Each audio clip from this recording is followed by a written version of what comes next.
Hey, what is going on everybody, and welcome to Fantasia. For today, we're going to be jumping into another session of Epic 7. Now today, got some more Epic 7 World Championships qualifiers for you guys. This time we're going to be taking a look at the Japan server.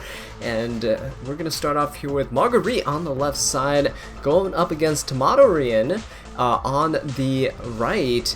And we're starting off with a pretty interesting draft. Right away, most players are going to be playing standard. As always in a tournament setting, it is fairly safe. And we got the Last Rider Crow first picked on the right side. Been seeing Last Rider Crow seeing some success throughout the tournament, but I think Arwell has been seeing more success. We've seen her used very successfully in control team type of comps where you have things like Arwell, Spectre Tenebria, and the like, and they can just stun and lock down units for several turns if you space out their skills correctly. So Marguerite over on the left side, picking up the Arwell and a Maid Chloe. Maid Chloes have seen some mixed results this tournament. The playstyle with Maid Chloe is having some more resist-focused DPS units that you pair along with her, because she does give quite a bit of resist to the entire team, depending on the artifacts that you use as well with her passive. So if you have something like Shimadra's Staff with her passive, you give it a whopping 40% resistance. And even then, even if your units don't have any resistance on them, for example, if you're picking something like a Little Queen Charlotte and your opponent has a hand guy, now there's a 40% chance for your Little Queen Charlotte to resist the attack down coming from the hand guy on the other side. But let's go ahead and take a look at the rest of the draft here. So Destina was picked up along with Aiden. Aiden is, she's been very popular this tournament, but she's one of those units where if you get crit once, you're pretty much just dead. Very similar to Rylet, right? But she does have a pretty good presence in the meta as kind of an anti-cleave unit as well. Cleavers do also like to splash her in from time to time, prevents things like Sage Ball and Ed from being counterpicked into her, because otherwise she'll get the combat readiness when she evades, and then she's able to cut. But Destina getting picked up on Tomatorian's side is basically to counter the Maid Chloe on the other side, both players having some form of some access to a revive skill. Now we see some control coming in here as well. Pirate Captain Flan getting picked up on the right. She's actually pretty good, even though Maid Chloe has really high resistance and provides some resistance to the team. Pirate Captain Flan is usually built with 200 or more effectiveness, which makes it really easy for her to debuff a bunch of units and applies a lot of pressure to the team. Now the thing with Maid Chloe is that she only really has one cleansing skill, and it's going to be on her S3, in which she can only cleanse a couple of debuffs at a time, so it's not really too great for keeping the debuffs away, or at least she's not too great at getting debuffs off of your units. She's more of used to keep the debuffs away to begin with. We got Zio picked up as the last unit over here. Solitarian does not start the game out with stealth, so perhaps a unit to kind of contest that Solitary there. Pirate Captain Flan could perhaps be built a little bit faster too, but we'll have to see. Lionheart Sermia is there on the other side is okay, because if you proc the Aiden, then you're able to go ahead and rip in S3, so it kind of punishes the counterattack on Aiden's side, using her own kit against her. Spectre Tenebria getting picked up as well as the last unit. Aiden's a single target unit, Zio's a single target unit, so if Pirate Captain Flan is banned, LRK is the only unit that can really hit the Spectre Tenebria, unless you count Aiden's counterattack. But we already mentioned how Lionheart essentially punishes the Aiden for that skill. Pirate Captain Flan can be taken out. She could actually really easily have controlled that team on Marguerite's side, so good ban there. And the mitigation getting taken out, so no Arwell, which means this Last Rider Crow could actually deal a bunch of damage to the Spectre Tenebria. Without any mitigation, Marguerite's side is looking a little squishy. So let's see here. The lack of damage on the right side, though, gonna be a little interesting to see. Lionheart has a lot of bulk, a lot of defense. Solitaries nowadays do have quite a bit of HP as well to kind of tank a few hits. Let's see what the Zio is able to do. He's gonna go for his S3 here, and he's going to target the Maid Chloe. We're just building up how Maid Chloe has so much effect resistance. She actually gets silenced over here, and yeah, she gets she basically can't use her S3 at the start of the turn. Now, Mei Chloe's healing is a passive, which is pretty good. It means that she will be able to heal herself up a little bit on her next turn, unless, of course, this Aiden just goes straight for her. This is an 8k HP Aiden. Looks like she is just full damage nuke here. Let's see if she's able to take out this Mei Chloe. I think that's the only reasonable target to go for as of right now. I don't know if you'd want to risk it going to the Lionheart Sirmia, because you have an extra turn next time, especially since LRK is going to go afterwards, right? So going for the Mei Chloe, and ooh, not able to finish her off. However, look at this, Destina gets to go, and she could actually just push up this Last Rider Crow to S3 and take out that maid. So she is essentially going to be doing nothing this match. Soulburn coming out for the Last Rider Crow as well, decreasing his cooldown so that he can take extra turns. And there you go. Spectre Tenebria under half her health, dude. That's a very bulky Spectre. Look, 12k HP on her. Probably has quite a bit of defense as well there. But without the Mei Chloe, without some healing and sustain, no attack buff, no revive buff, no nothing, is the Spectre going to be able to do any damage at all? Gonna go for the Last Rider Crow. Actually does some decent damage, 8,000 health chipped away there. And does he want to risk going to this Aiden though? Probably not, but hitting this Last Rider Crow is pretty risky. Destina is a pretty good alternative option, but she is on Idol's Cheer. So that Idol's Cheer going to be pushing up that Aiden. It's not going to be looking too good. Zio, though, with the attack buff could also potentially get pushed up as well. So we'll see what happens on subsequent turns. Solitaria coming in. Going to go for the Zio, trying to strip some buffs with that S1. The S2 is going to hit. And let's see what it does. Not really much. You put the unbuffable onto the Zio. Everyone else had immunity, granting a barrier from the LRK onto that Aiden. She's going to be able to survive here. Now, LRK does not have his S3 up yet, still a couple turns away, and Destina could just try to poke down this Lionheart Sirmia, perhaps trying to get a cheeky little dual attack in there, see if that 3% can win the game. Lionheart Sirmia, though, with full fighting spirit, gonna be ripping that S3 into the opponent here. Now this is really crucial because if this hits Aiden, it could just spell game, because I don't think that Zio can finish off the Spectre Tenebria, but we'll have to see here. And we see 4 crits coming out. Live by Aiden, die by Aiden, much like Rylet. Evasion right there, not quite working as intended. So the Lionheart Sirmia could be taking another turn. He could finish off the Zio. Oh, but no, opts to go for the Destina, perhaps trying to kill off with the Soulburn here. Didn't notice that right there, but Spectre Tenebria does have enough souls to go in, hits the Zio, finishes him off, and goes again. This is going to guarantee kill on the Last Rider Crow. Destina still has a revive. I don't think Solitaria can kill her here. Going to go for the S1, S2 coming in, the unbuffable landing, so Destina getting stunned right before her turn, and she is going to lose this match here. Now, I will have to say, though, even if she revived with that S3, I think her teammates have fallen in various positions of the combat readiness bar, and unlike Apocalypse Ravi's revive, they're going to revive just as they were when they died. So I don't think that the Destina's revive would have been able to swing the momentum enough in order for the opponent there to win. Alright, let's go ahead and move on to the second match. If you want to jump around the matches, check out the timestamps in the description or the pinned comments down below. Makes it easier to kind of see what you want. Now, most of these matches here are just highlights. They're not full matches. They're just a couple rounds here and there that I've cherry-picked based on my viewing experience, and I thought they were the best ones to share with you guys. So make sure to check out the full VOD if you want to see the full matches with the full context. Alright, here we have Phantom on the left side going up against Kiarisu on the right side. Now, Phantom on the left is actually the Epic 7 World Champion from 2022, and he is now back to try to claim the title of the World Champion this year as well. So he's starting off a pick with Arwell.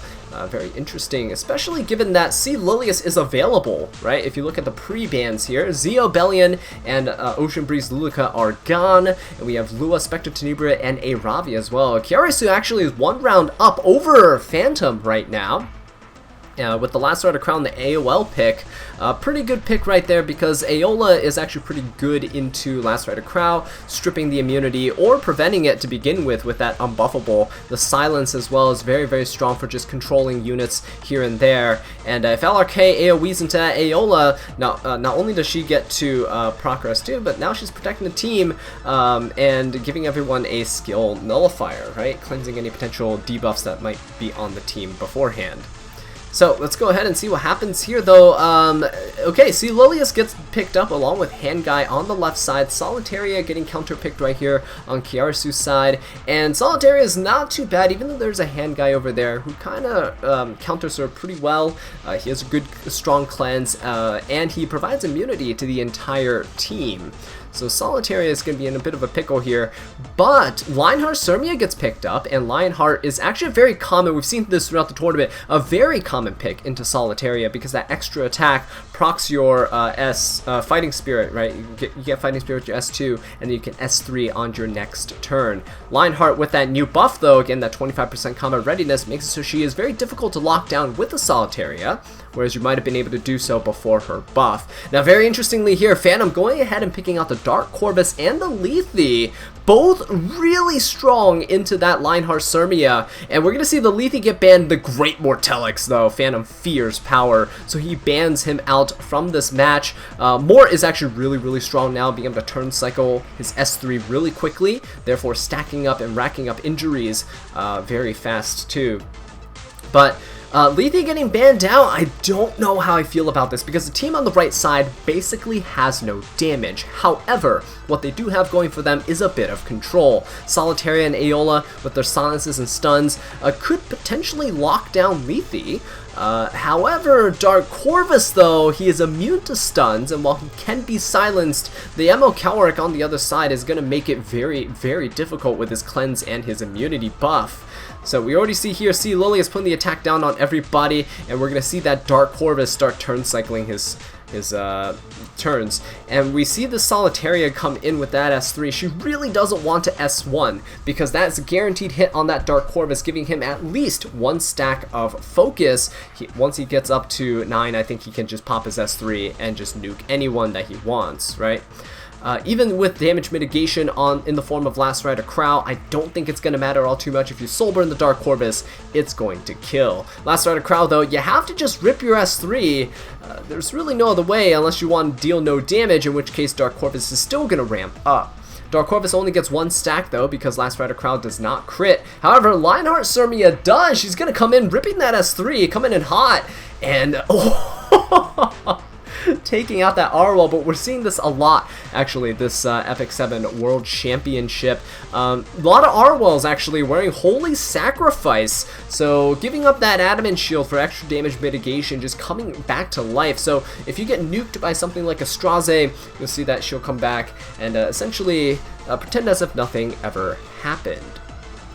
Now, what we see here is that Lionheart gets the proc again because that Lilius took a turn and dual attacked, but it's very problematic here because there's no way that this Lionheart Sirmia can ever kill this Dark Corvus. And if you do try to focus him down, it's very dangerous because if you don't happen to kill, you're screwed. You're going to get S3'd and it's going to be over. Now, we did see before that Dark Corvus in the global qualifiers held on to their S3 for a turn and got punished hard, very hard by it. Now, the Solitaria was actually the one that finished him off in the last match, so maybe Kiarisu has a chance here, although it's still not looking too great. Lionheart Sirmia, though, resisting that strip from the Arowell. That is huge because now she keeps her defense buff and she doesn't lose her turn, which means she can rip another S3 here. And this Dark Corvus, look at that, getting that final stack that he needs because of Aeola's S1. He is silenced, but this Emo Cowric has saved up his cleanse. And look at this, coming out right here with that immunity buff as well, basically blocking out that Solitaria from stripping the immunity on this Dark Corvus. And Phantom also has 10 souls ready to burn. and likely going to just finish off this Lionheart Surmia immediately, because Last Rider Crow, Aola, and Solitaria just lose to Dark Corvus outright. There's absolutely no way that they can ever defeat him, mostly because the fact that there's so much mitigation on the other side. Arwell with that escort buff, we see Mediator Cowick with the barriers, see Lilius with both barriers, Redirector Provokes to help out the Dark Corvus, and the Vigor buff to help his defense out as well. Lionheart Surmia falls to that Dark Corvus S3. You love to see it, actually. Dark Corvus went from one of those sleeper units in the past where everyone's like, ah, Dark Corvus game, don't want to see it, to, oh my god, Dark Corvus is on RTA. This is absolutely amazing. So here, the Solitaria goes ahead, can't help but go for the AoE, is just what she does. It's not an injury Solitaria, which actually would have been okay into this Dark Corvus here, chipping down his maximum health, but alas, she is not. Gonna be focusing down this Aola because she is the only other unit that can really control this Dark Corvus there. She actually crit the Last Rider Crow crit with that dual attack, and this, oh no, this Dark Corvus is ramping up rather quickly. Yeah, Aola's the only unit that can really stop this Dark Corvus right now with a silence. Even then though, he can always wait a turn. There's not enough damage on the right side to ever chip down this Dark Corvus when he's this healthy, right? In the global server qualifiers that we saw where the Dark Corvus lost, it was actually because he was pretty low. He was taken down very, very low before the Solitaria finished him off. So Solly's going to go for her S3. Who's she going to go for here? Going to try to chip down that Arwell. And you can already see they're desperately trying to get rid of that damage mitigation because there's no way that you can beat this Dark Corvus as long as Arwell is up. See, Lilia's going to replenish that Vigor buff, make it even more difficult to get through this Dark Corvus. And you see the Arwell, even though she's stunned, I mean, she's still sitting there pretty healthy with about a fifth of her HP. And that is still quite a bit. You know, 6,000 health is still quite a bit for a Last Rider Crow without his S3, an Aola and a Solitaria to chip through. Dark Corvus manages to poke down that Aola, and now he has his S3 ready. He pretty much just has to rip it here into this Last Rider Crow, and it's pretty much over. Solitaria won't be able to do anything into this Dark Corvus because he can't get stunned. So, unfortunately, Phantom looks like he's going to be taking this match here. See, Lilia's going to redirect Provoke Soulburn into that Solitaria, preventing her from using her S3. She does have 20 souls, so you could Soulburn potentially and then take an extra turn, but it's not going to matter all too much. Speed down to Dark Corvus doesn't matter. He is probably on Durandal, so if he does get low enough, he starts turn cycling like crazy, and there's nothing that can potentially stop him from just deleting your units. Speaking of which, we're going to see Dark Corvus coming up right here. ML Cowick going to Soulburn that S3, actually. Gonna go ahead and put some more immunity onto the team, and Dark Corvus, here we go. He does have enough souls left over to Soulburn, going straight for the Last Rider Crow, just as predicted, because the Solitaria is going to be feeding that Dark Corvus on subsequent turns, and there's absolutely no way that he can get out of this now. See, Lilia's going to be going in. That ML Cowick, look at that damage, right? We got the attack buff on him, that Frenzy kicking in as well. Solitaria not going to be doing much with all this focus fire on her, that S2, dealing massive amounts of damage. Look, she's even critting onto this Dark Corvus as well. When you have elemental advantage, light and dark units always have advantage against each other. You will get 15% extra crit chance, so Dark Corvus is actually pretty good against light units like the LRK and the Solitaria, who deal pretty much no damage, but will occasionally crit you regardless. Alright, so Phantom going to be taking that match here. Dark Corvus coming in strong. Now, if Lethe, alternatively, if Lethe was let through, you probably could have seen a slightly different turnaround with that. Because Lethe can only heal on a kill, whereas Dark Corvus can heal regardless when he just S3s. And the issue here is that Lethe can be stunned and silenced, but Dark Corvus can't be stunned. So Solitaria might have had a more value with that Lethe. Yes, the ML Cowick is there, but with the strips that could potentially happen with Solitaria, it could actually have changed the tide of the match. Right, we're gonna see pretty familiar faces here. So ReaSun on the right side going up against Marguerite on the left. Last Rider Crow getting picked up as the first pick. We got Arwell and Handguy in response. Now, Sharoon and Spectre Tenebria, very strong trio right here. Last Rider Crow with Sharoon and Spectre is really, really good typically into a hand guy and Apoc Ravi. Now, we don't see the Apoc Ravi just yet. We do see an Arwell on the left side that Sharoon is also pretty decent into, because you can potentially strip the escort buff. Sharoon is usually built with quite a bit of effectiveness to help achieve that goal. And if you can land some Venoms, the injuries will help out quite a bit too. Last Rider Crow's damage from his S3 actually does put a lot of pressure onto the Arwell. And Spectre Tenebria right now, there's no reach for her just yet. No AoE damage dealers on the left side. And if there were single target damage dealers getting picked out, then you'd probably know that Spectre Tenebria is going to be a force ban. Thinking really hard though, Marguerite on this left side in this really crucial 3rd and 4th pick, because the last pick unit is very likely to be banned out.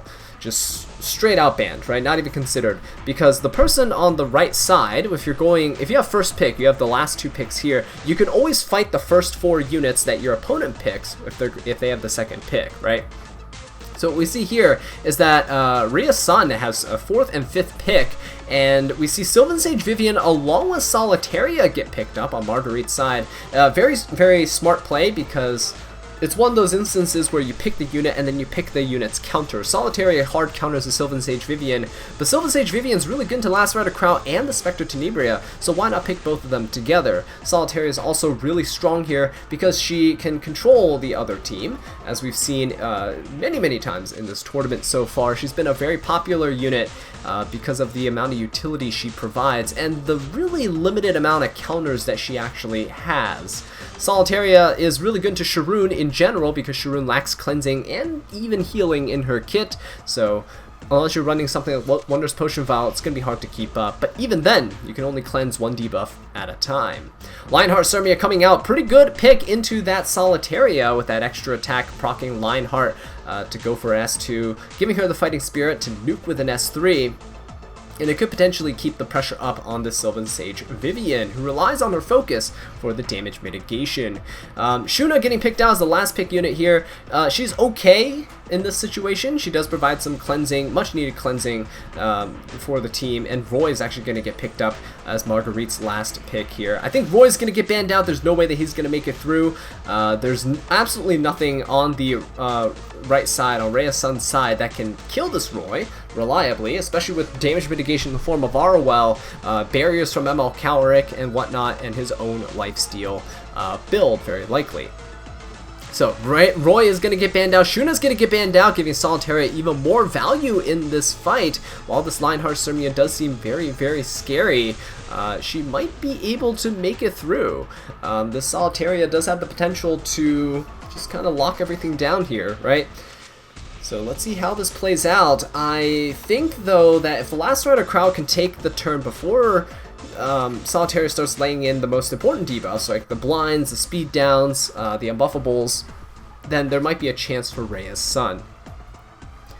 Alright, but going into the match over here, let's begin. Let's see who opens up here. Alright, it is going to be the Solitaria taking the first turn. And we'll see who she attempts to go for. It could push back the Lionheart Sirmia, prevent her, essentially canceling out her combat readiness gain that the S2 proc would provide on Solitaria's next turn.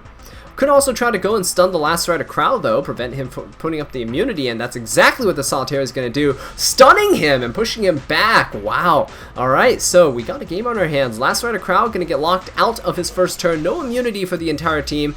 Again, more value for this Solitaria here. Hand Guy also just chipping down this Last Rider Crow. Because he hasn't popped his S3, hitting him is perfectly safe.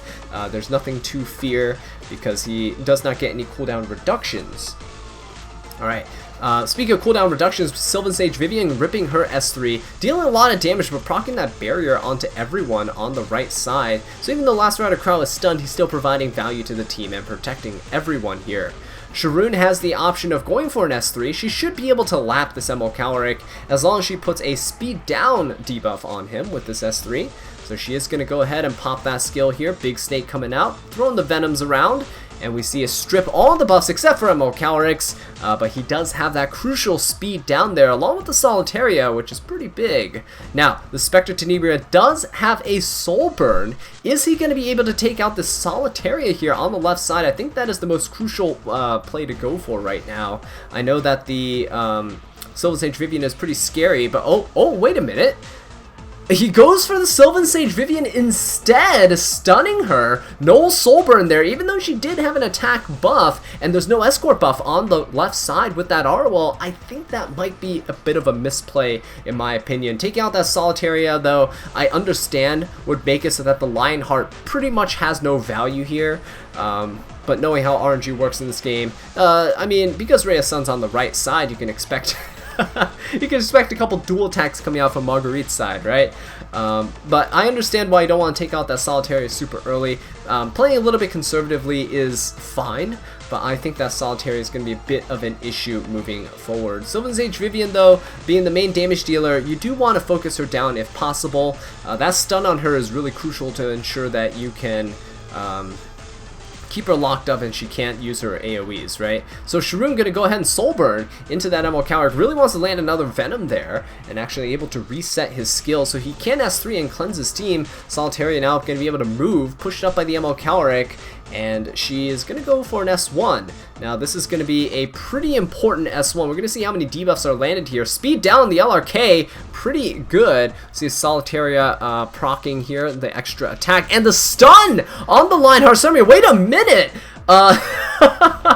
That was an insane chain of events. So we got this Lionheart Sirmia that actually procced but then got stunned here. So now she's not going to be able to do anything on this upcoming turn. Sharoon also locked out of this next turn. So we're going to see this Spectre Tenebria go and take her next turn here. She does have the attack buff, and she's going to go straight for that Sylvan Sage Vivian. You can see she's already lost a lot of her focus here, and now she has 3 of them left.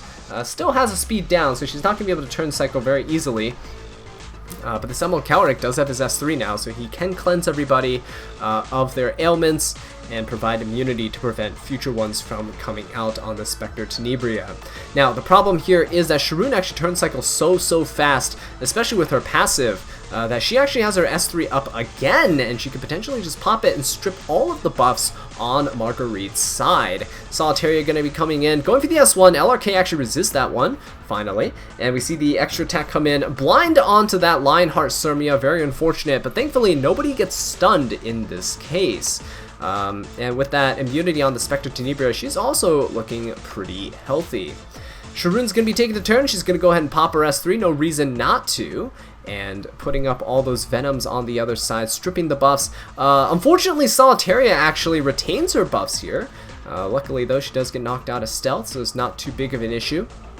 This LRK, has he even seen a turn yet? I don't think so. So he's lost pretty much 3/4 of his health, and right here, he's finally going to be able to do his first S3, and he has an unbuffable on himself, so he can't even benefit from this immunity. At least the Spectre, Sharoon, and Lionheart will, though. And then now the Spectre's going to follow up. She got the attack buff yet again from that Sharoon, so she is going to be able to Soul Burn here. Going straight for that Sylvan Sage Vivian. I think she's going to go down, actually. ReaSun's dedication to taking her out is paying off here. So we see the Soul Burn. Oh, hitting the Solitaria! That is huge! Now, is Sharoon going to be able to finish her off? No, she's going to just opt to go for that hand guy. I don't think she would be able to kill the Solitaria regardless, but locking out the hand guy right here is still pretty important, especially because all 3 of the units on the left side are about to move. Got the R wall going ahead, stripping the buff off of that Lionheart Sirmia. Now she's susceptible to control once more. Kiarisu going to push up that Solitaria, and what is she going to do? I think she has her S3, and she has 20 souls. She could potentially Soul Burn here and go into the Kiarisu. Sorry, not the Kiarisu, the LR Crow. Excuse me. And try to kind of lock him down. Again, there's no cleansing going on the right side. Nope, opts to go for, I believe, the Lionheart Sirmia over there. This is gonna be a bit dangerous because that last Rider Crow, he is gonna have his cooldowns reduced quite a bit from this AoE hit right here. And so there you go. Unbuffable coming out, and another stun onto that Lionheart Sirmia. Very, very crucial. All right. So we're going to see this last rider crowd just go ahead and chip away at this hand guy. Hand guy's going to be taking the turn, and he's been locked down by this Sharoon, but you know what? Because LRK is at the back of the combat readiness bar, I think the Solitaria has a chance to potentially take him out. The damage that she's doing is actually building up a little bit. If you take out the last rider crown, there's not going to be any more damage mitigation on the right side. That's going to be pretty good for Marguerite. And there you go, we see Fairy Tail for a Nightmare proccing. We got that extra damage coming in. We got a double stun too. Lionheart and the Spectre Tenebria unable to move. Sharoon is actually blinded here. She goes to the Soul Burn anyway, wins the 50-50, actually gets that reset on the hand guy, so he isn't able to use his skills. Arwell's going to be going chipping away at that Lionheart Sirmia, and the hand guy again takes another turn. Sharoon's always just one step ahead of him though, so it's very difficult for him to do what he wants to. Going to be chipping away at that Lionheart Sirmia. She's the next biggest threat here. She does have her passive up now, so if Solitaria is unable to kill her on this turn, it could spell disaster. Right, let's see what Solitaria is able to do here. She has her S3 up, I believe, but she's opting to go for that S1 for that extra damage on that extra hit. So there we go. Lionheart Sirmia going to be able to cleanse herself, going to be able to... Oh, look at that 1500 damage coming out. Oh, Lionheart's not even going to be able to take this turn. The Fairy Tail for a Nightmare so powerful on the Solitaria, making her pretty much a single unit DPS and debuff machine. Taking out that Lionheart Sirmia, the Elmo Calric, looking pretty good. Oh, but you know what? Spectre Tenebria's S3 is off of cooldown. There's no way that she can even hit the Stealth Solitaria. So this actually gives her a prime opportunity to try to take out the team right here. So Solitaria going to be taking the turn. Arwell actually reviving there with the Holy Sacrifice. And the barrier is looking pretty dinky right now because of Frenzy, which means Frenzy building up. Oh, the counterattack from the Sharoon, not enough. No Venom here on that Solitaria, which means she's not going to be taking extra damage on her next turns. We see the Arwell take the turn here. Sharoon very low. Spectre almost down. Arwell going for the S3. This is probably going to be killing this Sharoon. There's no way that she survives this. It even crits to make sure the nail is in the coffin. And now Hand Guy takes the turn. And oh, Spectre Tenebria gonna be going down. Solitaria just solo DPS the entire team down. Absolutely disgusting. And that is why my community and I, we call her a war criminal. Absolutely disgusting stuff coming out of her. Just insane amounts of debuff and control. And with things like Fairy Tail for a Nightmare, the artifact, you're able to deal so much damage over the course of the entire match, and even chip away at high defense units as well. Alright, so moving on here, we're gonna see Phantom entering the stage once again, going against Mon on the right side. So Phantom actually opting to go for a Lua first pick because Lua has not been banned out in this first round here of the match. We got Bellion and Zeo banned out though on Phantom's side, and we see C. Lilius and Spectre Tenebria for Mon. He's gonna respond with a Yoha and an Apoc Ravi. Now, Yoha and Apoc Ravi are both really high damage scaling, or HP scaling units, right? So Sharoon is actually, there we go, Sharoon's actually a pretty good option into them. Sharoon also prevents the opponent from picking Hand Guy willy-nilly, and we can potentially see, well, I mean, Lua's also pretty good into Hand Guy regardless, so we're probably not going to see him enter the, oh, never mind, I take that back. Hand Guy's going to get picked up by Phantom. He's saying, hey, you know what? I'm going to make sure that you can't pick him, and then I'm going to pick him. We got that immunity buffer, attack buffer on the left side. Hand Guy actually complements Sharoon really well. He offers a lot of protection with his barrier. Offers the attack down on his S2 as well, and his cleansing and the immunity buff on his S3 is super strong, allowing Sharoon to get protected because most of them are not built with a lot of resistance, if any at all. Shuna getting picked out on the right side. She's okay into Hand Guy actually. She's very comparable with her very similar skill set, right? She provides healing for, well, pseudo healing for the team, kind of like Hand Guy provides a barrier. She provides a barrier for the whole team as well, redistributes some health, and she does have an AoE attack down that strips some buffs, much like ML Calric's S2, except hers is AoE and his is single target. We see Rimuru get picked up on the right side. Now, typically Rimuru is not very good to Lua because Lua can just use her S3 and reset the Rimuru, and there's nothing that he can really do about this. So it's quite questionable as to why he's picking the Rimuru over here. We got Solitaria on the left side, getting picked out yet again. We've seen her pretty much like in every major match in this entire tournament. You have Solitaria laying around. I guess it's time to dust her off and add her to your rosters and maybe draft her a bit more frequently.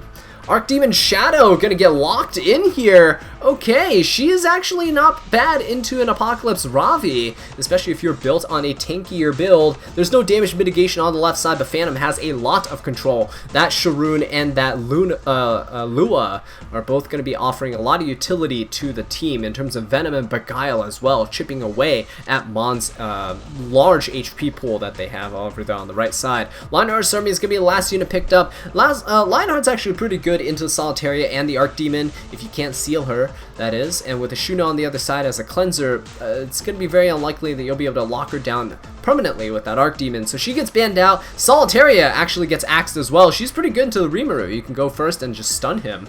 But let's see here. Oh, okay.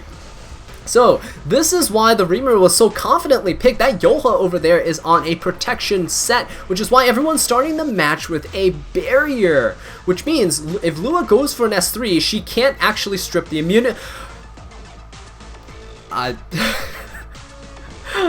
Alright, Lua, just say, you know what? Don't really care. Absolutely do not care. Let's just put this Rimuru to sleep. She's also on Song of the Stars, which is very notable because this means units like Fire Lilius can't actually cleanse the sleep that gets put on with that S2.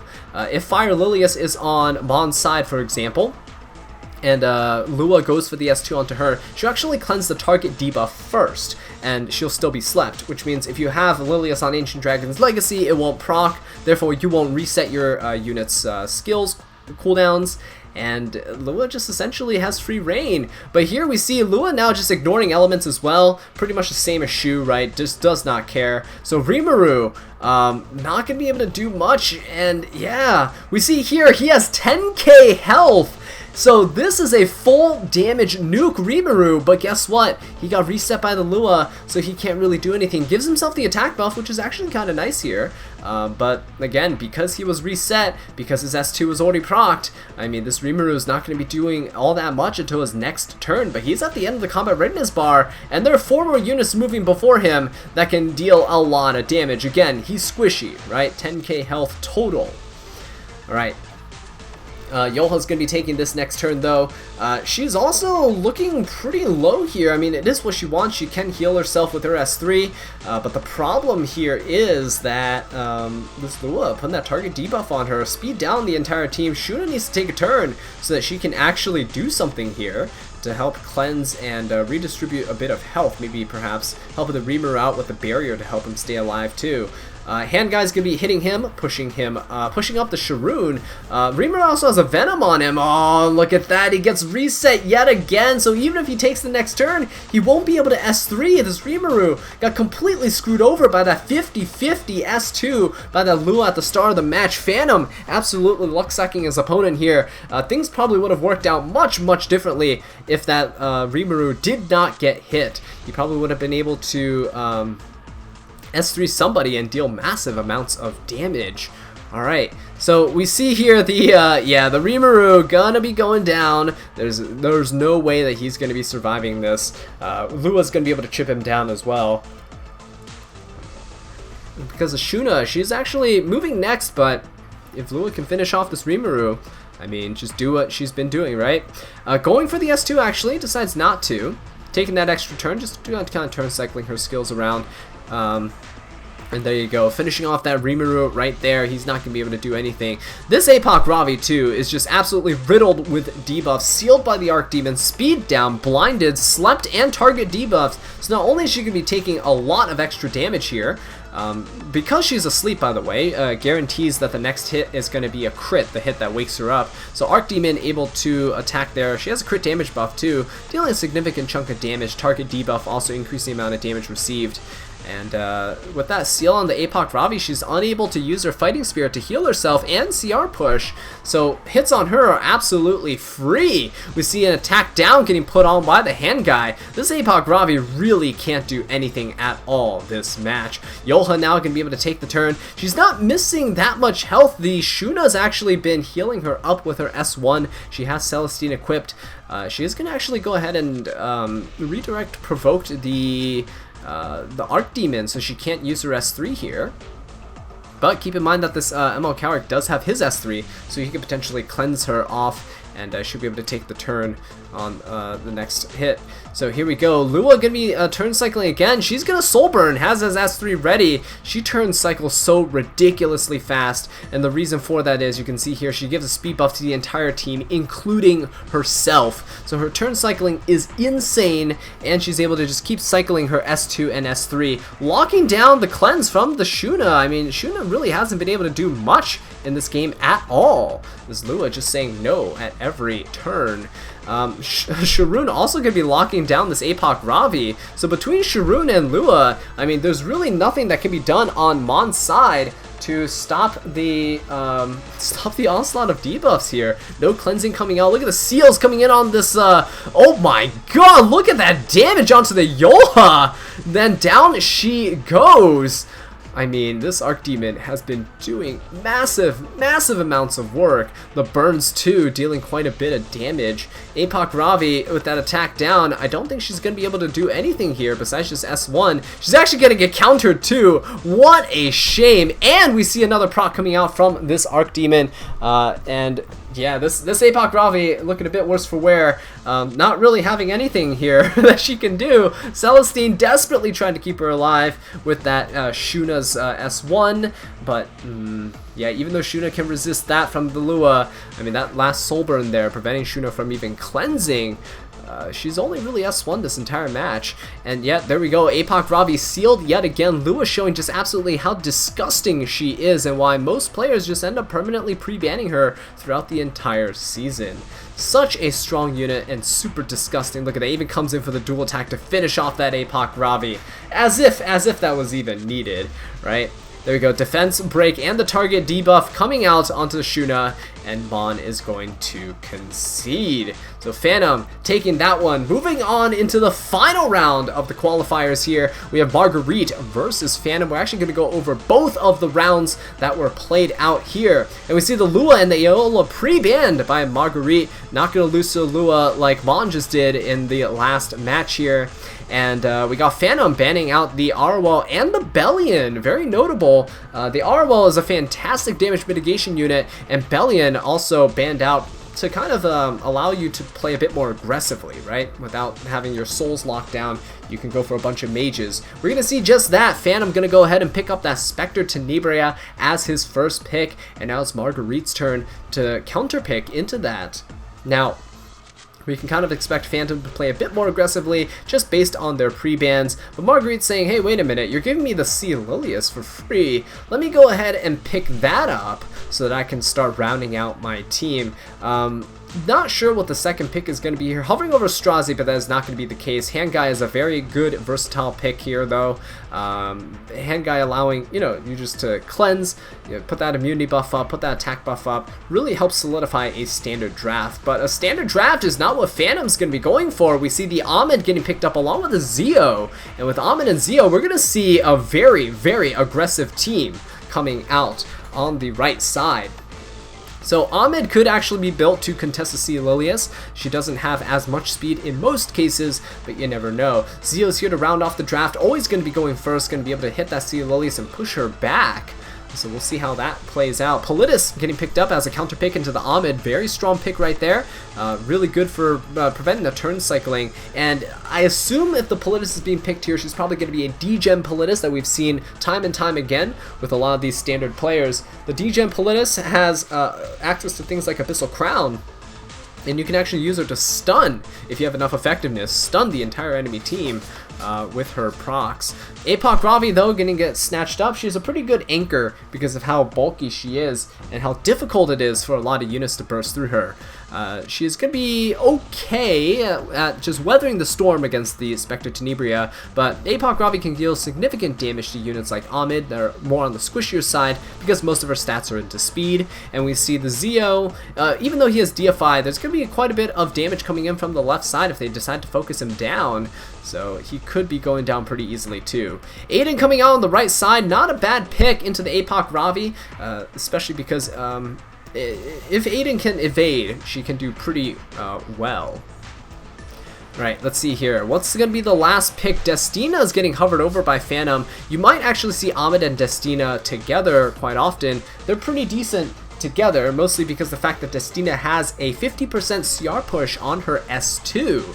So how this combo works is that Ahmed, when she uses her S3 and gives a swift attack buff, after a unit, let's say Spectre Tenebria goes and uses her S3 with Ahmed's swift attack buff, she'll gain 50% combat readiness using that buff up, and then Destina will follow up and push up that Spectre Tenebria for another 50% combat readiness, and then she can take additional turns. With Zio and Spectre here though, with Books on that team on the right side, this Spectre could actually just S3, Destina pushes her up, she can just soul burn S1 into S1 into S1 and potentially nuke down everything, which is absolutely disgusting. But Spectre Tenebria are going to get banned out over here, so the souls are going to be much less useful if Zio's carrying any on Aiden, right? So we see here Bryceria, the last pick unit, also going to get banned out. Pretty good into that Destina and that Aiden right there.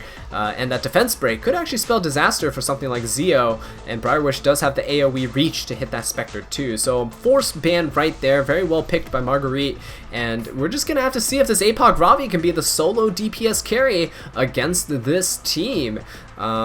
Alright, Zio's going to go ahead and go first. We see about 10,000 health on the Zio, but it could swing either way. He could be a DPS Zio, could be an effectiveness Zio, could be a hybrid. He's going to go ahead and pop his S3 here. Probably going to go into C. Lilius, and she resists! We do see a Proof of Valor onto her, so she is probably going to be very, very bulky. Could actually perhaps be built with some resist. If this is a DPS Zio, maybe his effectiveness is a bit lower.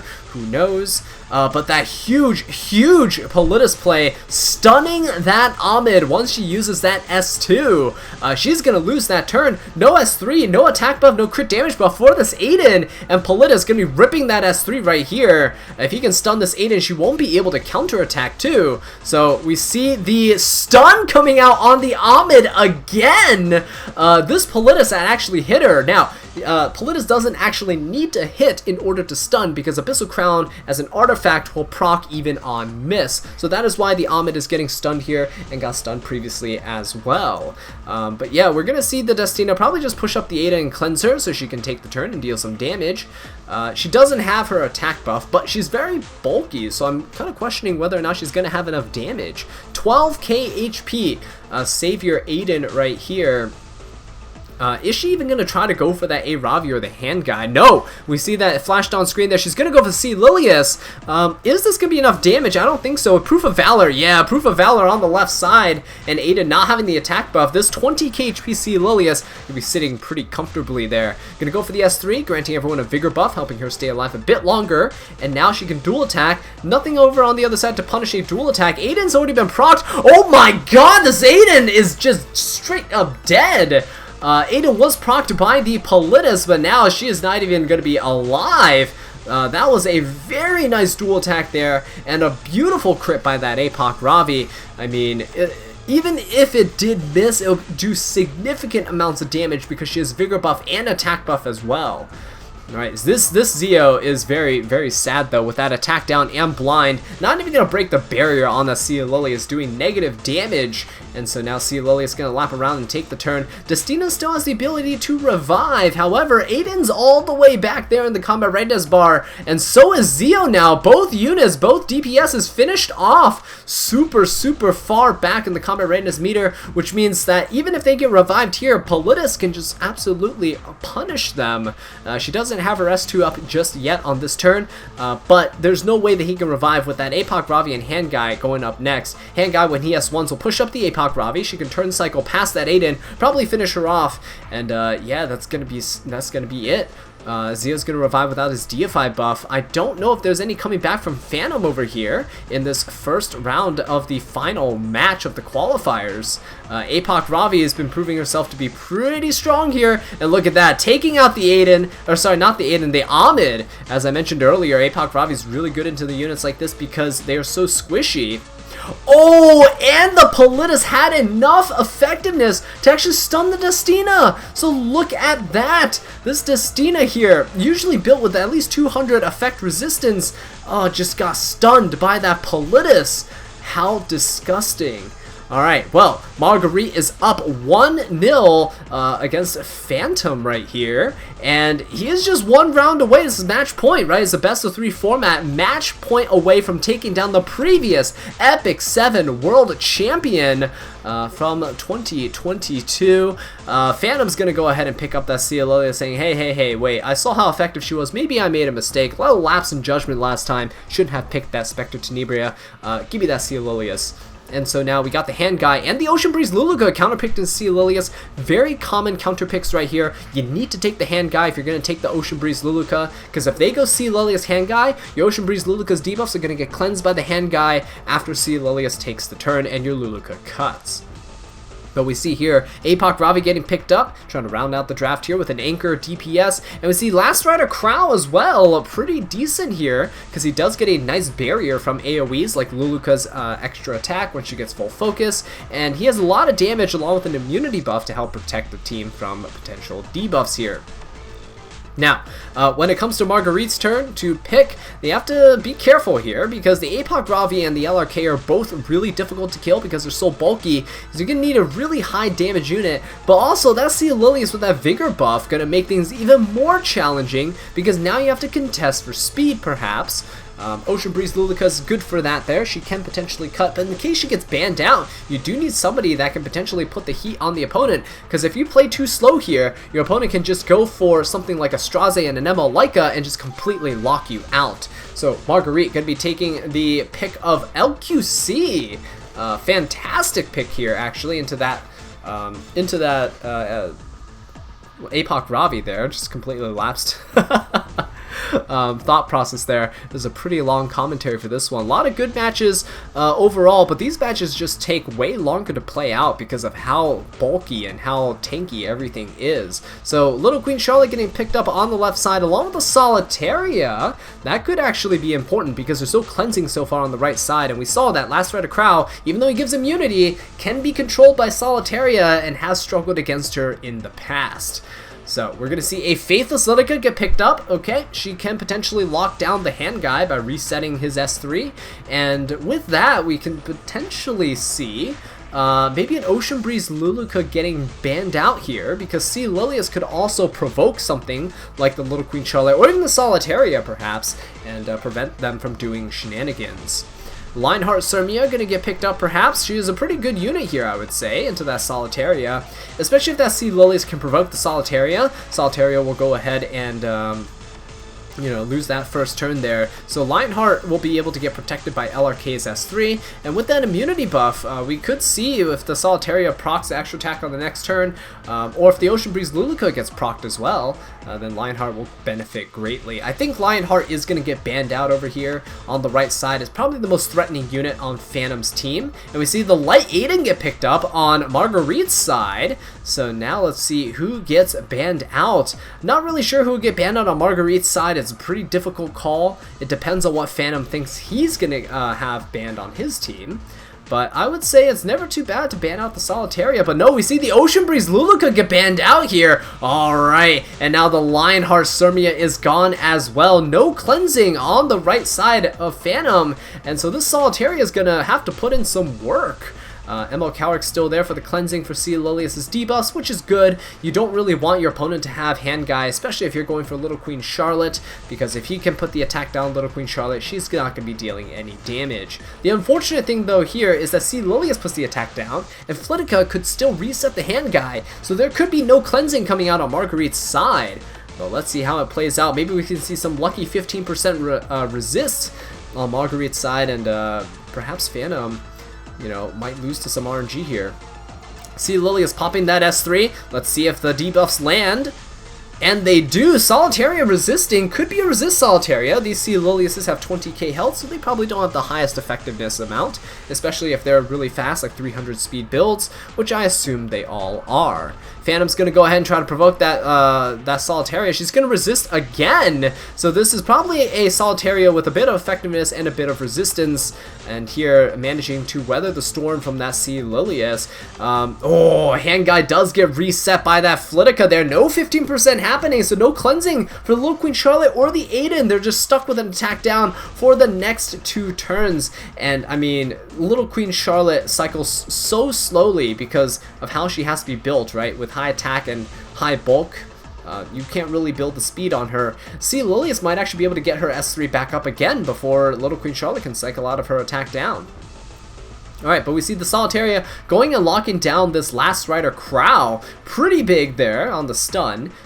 He essentially, again, loses that first turn. No immunity up for Phantom's team. And that's really crucial because the Solitaria does not want that. She wants to be able to S1, put debuffs on everybody. In this case, she can actually help break some skill nulls too.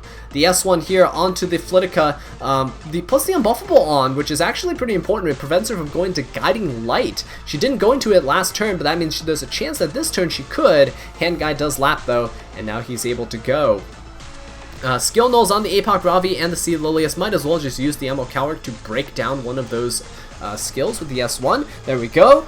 Skill null gone from the Apoc Ravi, and now we have Little Queen Charlotte. I don't think she's gonna bonk here with that S3. That attack down is gonna be hampering way too much damage. Could potentially try to chip away at this Flitica though, preventing her from, yep, there we go, preventing her from taking the next couple turns to cycle around. She's gonna go for an S2, stripping the stealth from the Solitaria. That's actually pretty big. It exposes her here, but Flitica doesn't really have the damage to go after her. Trying to go for the blind on the Little Queen Charlotte, does not get it. That's a 75% chance, so no blind going on.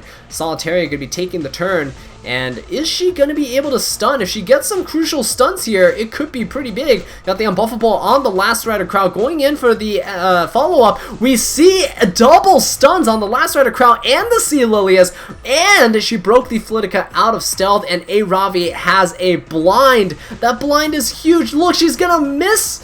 Blind is probably the second best thing to stun, because if you hit on a miss, you're really doing no damage at all. It's essentially as if you lost your turn, much like a stun does. So Flitica now getting taken down pretty low. That barrier just barely there. No blind on this Little Queen Charlotte. What is she going to be doing now? She's really low on health. I don't think she can hold the S3 anymore. She's going to go for the S3 into the Apoc Ravi. We're going to see still quite a bit of damage. It's pretty notable. Flitica goes down to the splash damage here, and now it is Solitaria's turn yet again. Phantom looking like he might actually lose. So what can this Apoc Ravi do?